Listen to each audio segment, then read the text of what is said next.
አንቺን የምትናፍቅሽ እናት ኢትዮጵያ ላይ እንዳለች መርሳት የለብሽም።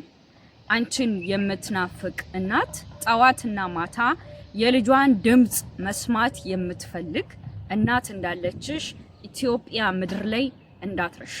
አረብ ሀገር የምትገኙ አንቺ እህቴ ይሄን ቪዲዮ የምትሰሚ ይሄን ሰሞን በጣም ብዙ ቪዲዮዎች በየሶሻል ሚዲያው ላይ እየተዘዋወሩ ነው። እነዚህን ቪዲዮዎች የ21 አመት ልጅ ራሷን አጥፍታ ኩሽና ተገኘች። የ21 አመት ልጅ በተኛችበት ሞታ ተገኘች። ብዙ ነገሮች እየተባሉ ነው። ብዙ ነገሮች እየተወሩ ነው። ይኸውልሽ የኔ ቆንጆ ወደ አረብ ሀገር ከመምጣትሽ በፊት አይምሮሽን ብዙ ነገሮችን አስተምረሹ መምጣት አለብሽ። አረብ ሀገር ከመምጣትሽ በፊት የምትመጭበት ሀገር የማታቂው ሀገር መሆኑን አይምሮሽን አሳምኙ። የምትገቢበት ቤት የማታቂው ቤት እንደሆነ አይምሮሽን አሳምኝ። ገብቶሻል አይደለ? ያንን ስራ የማታቂውን ስራ ለመስራት እንደመጣሽ አይምሮሽን አሳምኝ።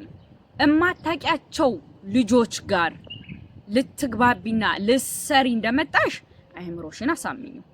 ይሄንን ነገር ስቴፕ ባይ ስቴፕ አይምሮሽን አሳምነሹ ከመጣሽ እማታቂው ሀገር እማታቂያቸው ሰዎች ጋር እማታቂው ቤት እማታቂውን ስራ እማታቂው ልጆች ጋር ያሰሪዎች ልጆች ጋር ተላምደሽ ለመስራት እንደመጣሽ ካወቀ አይምሮሽ ስራው ምንም ይሁን እሰራለሁ ብቻ ሰዎቹ ሰላም ይሁኑ ሰዎቹ መልካም ይሁኑ ብለሽ ጸሎት አድርገሽ ትወጫለሽ አይደለ?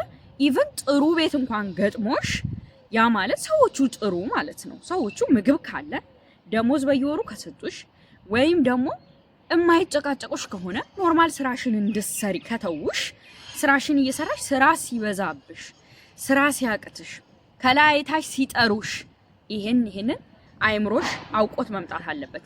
እታች የሆነ ስራ እየሰራሽ እላይ ሊጠሩሽ ይችላሉ። የታችሁን ትተሽ ወደ ላይ ስትሄጂ በዛ ሰዓት እንደዚህ ነው እንደሚሰራው እንደዚህ ነው እንደዚህ የሚባለው የሚል አይምሮሽ መጨነቅ የለበትም። አረብ ሀገር የሚሰራው እንደዚህ ነው። ከላይ ታች እየተጠራሽ ከላይ ታች ነይ ስትባይ ይልሽ እዚህ ጋር የደፉትን ጥረጊ ስትባይ እዛ ጋር መሰሪውን ትተሽ እዚህ ጋር የደፉትን ያጸዳሽ። ገብቶሻል አይደለ? የቆሸሸ ልብስ ልቀሚ ከተባልሽ ወይም ደግሞ ልጆቹ ካዘበራረቁ ያንን የቆሸሸውን ልብስ አምተሽ ማጠቢያ ውስጥ መክተት ብዙ ስራ አለው አረብ ሀገር። ገብቶሻል አይደለ? ይሄ ሁሉ ስራ ባንዴ አይለመድም። ባንዴ ማወቅ አትችም። ሁሉንም ነገር ስራውንም፣ ሰዎቹንም፣ ቤቱንም፣ ምኑንም በጣም ጊዜ ይፈልጋል፣ ፕሮሰስ ይፈልጋል እነሱን ለማወቅ። ሲጀምር የሰው ልጅ አውቀዋለሁ ማለት ከባድ ነው። ቢያንስ እነሱን ለመልመድ በቃ ባህሪያቸው ምንድነው? አረቦች ምን ይወዳሉ፣ ምን ይጠላሉ? እኔ ዩቲዩብ ላይ አለ፣ ወደ ውስጥ እየገባሽ ስሚ። እነሱ ምን ስታረጊ መልካም ይሆናሉ፣ ምን ስታረጊ ደግሞ መጥፎ ይሆናሉ። እሰራለሁ ቪዲዮ፣ የተሰሩትንም አዳምጭ።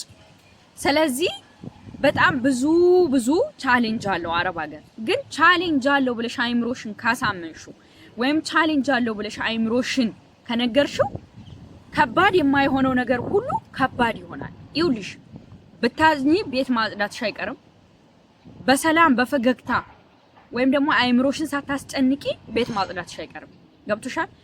ተከፋሽም ተደሰትሽም ስራው አይቀርልሽም። ስለዚህ አይምሮሽን ሳታስጨንቂ ስራሽን አይምሮሽን አሳምነሽ መስራት ነው እንጂ ስራ ሲበዛ ስራውን ሳትለምጂው ስትቀሪ ገብቶሻል አይደለ? ሴትዮዋ ጋር እስክትግባቢ ድረስ ልጆቹን እስክትግባቢ እያንዳንዱ ነገር እስክትግባቢ ድረስ ጊዜ ይፈልጋል፣ ጊዜ ይወስዳል። እሱን ወቂ።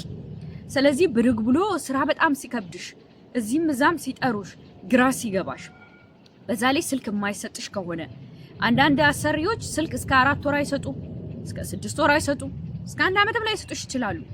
ያ ያንቺ ባህሪና ወይም ደግሞ አንቺ ልጅ ካለሽም ቤተሰብ ካለሽም አንቺ በትህትና መጠየቂያቸው ነገር ነው እንጂ አንዳንዶቹ እስከ 1 አመትም እስከ 6 ወር እስከ 4 ወር ላይ ይሰጡሽ ይችላሉ። ስልክ ከሌለሽ ደግሞ ብዙ ነገር አይምሮሽ ስለሚመላለስ ቢያንስ ስልክ ካለሽ እንደምነትሽ ቁርአንም ይሁን ስብከትም ይሁን እየሰማሽ ስራሽን ትሰሪያለሽ። ስልክ ከሌለሽ ደግሞ ብዙ ነገር አይምሮሽን ሲያጨናንቀው ብዙ ነገር ስታስቢ ኢትዮጵያ ሆነሽ አሰብሽው ሌላ ነው፣ መተሻገኝሽው ሌላ ነው። አረብ ሀገር እንደዚህ ነው እንዴ? አረ ይሄንንስ ህይወት ከመኖር ብለሽ ራስሽን ወደ ማጥፋት ትሄጃለሽ። ምን በወጣሽ ትሞቻለሽ። ስንት ነገር እየጠበቀሽ ገና በ21 ዓመት መሞት ማለት ከባድ እኮ ነው። በእውነት ከባድ ነው። ለእናት ልጅሽ ሞተች ተብሎ መርዶ ማርዳት ማለት ከአረብ ሀገር ከባድ ነው። በእውነት ከባድ ነው። በቻልሽው አቅም እህል ከአቅምሽ በላይ ከሆነ ወደ ቢሮ እንዲመልሱሽ፣ ካልሆነ ደግሞ አዝማሚያውን አይተሽ ወደ ቢሮ የማይመልሱሽ ከሆነ እኔ ጥፉ ብዬ አልመክርም።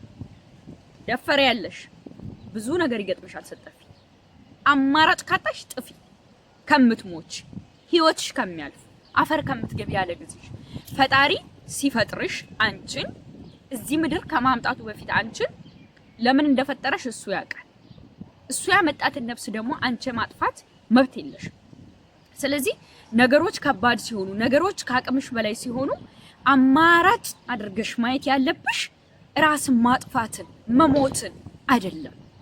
ወደ ቢሮ መመለስ፣ ስልክ ካልሽ ጓደኞችሽን ማውራት፣ የምታውቂውን ሰው ማውራት፣ ካልሆነ አማራጭ ከጠፋ ስልክ እንኳን የሌለሽ ከሆንሽ